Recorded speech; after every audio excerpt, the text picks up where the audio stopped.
Shalom saudara-saudari yang terkasih di dalam nama Tuhan Yesus Kristus. Saat ini kami menyapa melalui firman Tuhan.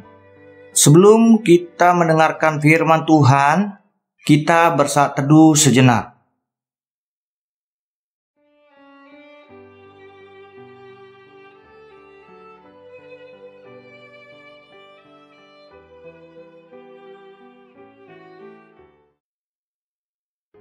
Amin.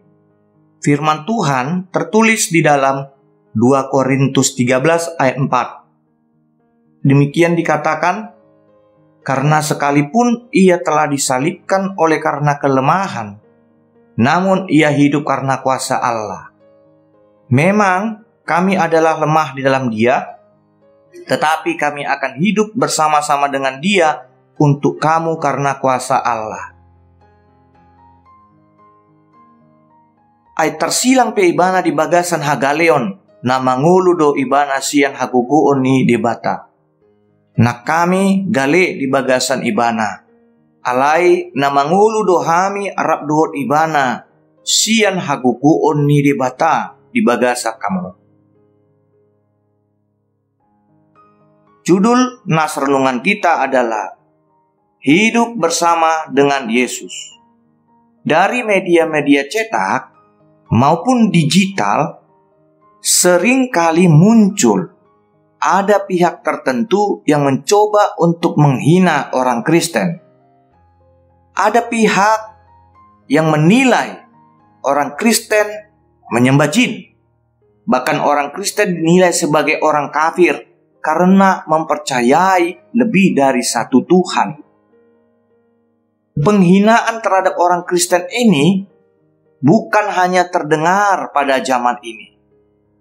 Dari sejak abad pertama pada awal berdirinya kekristenan pun, sudah banyak penghinaan dan tuduhan yang dijatuhkan bagi orang Kristen.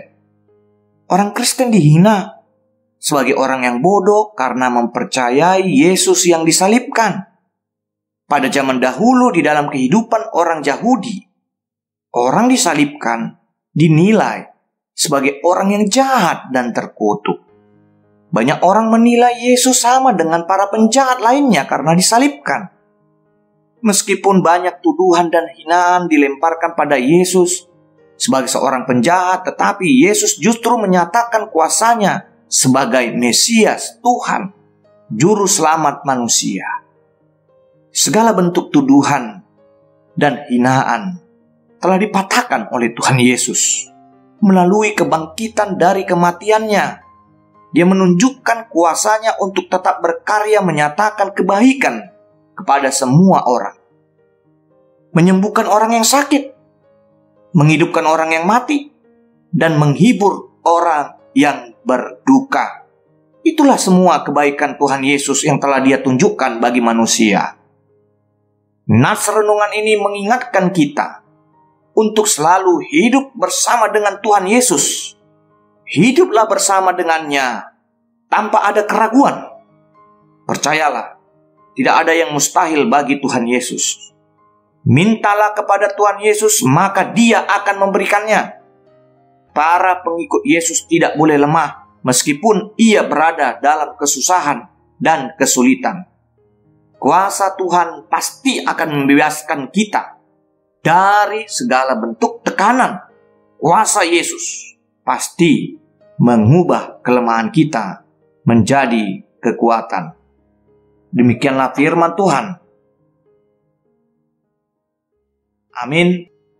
Kita berdoa. Ya Tuhan, kami percaya Engkau mengingatkan kami pada saat ini di dalam diri-Mu, Yesus Kristus. Engkau menyatakan seluruh kebaikan-Mu yang telah menebus kami dari dosa. Engkau juga menunjukkan kebaikan pada saat Engkau hadir ke dunia ini, menyembuhkan orang yang sakit, dan juga mengusir roh-roh dari dalam diri orang-orang yang lemah jiwa dan pikiran. Kami percaya hanya Engkau yang sanggup melakukan segala kuasa-Mu di dunia ini dan kuasa-Mu tidak terkalahkan. Oleh karena itu Tuhan, kuatkan kami supaya kami mampu memberitakan kabar sukacita kebaikan-Mu pada seluruh umat manusia, pada saudara-saudara kami.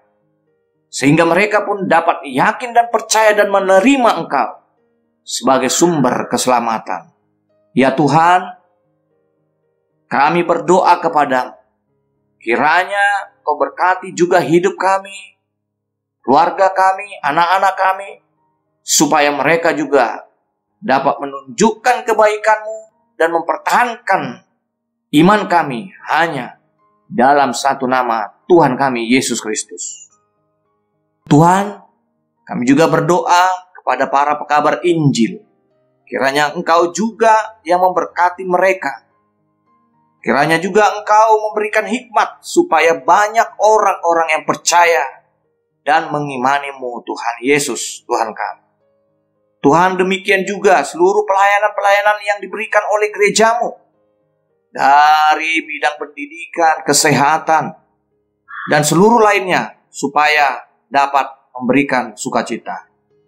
Terimalah Tuhan doa kami ini, di dalam nama Tuhan Yesus kami berdoa. Amin. Kasih karunia dari Tuhan Yesus Kristus dan damai sejahtera dari Allah Bapa dan persekutuan Roh Kudus kiranya menyertai kamu. Amin.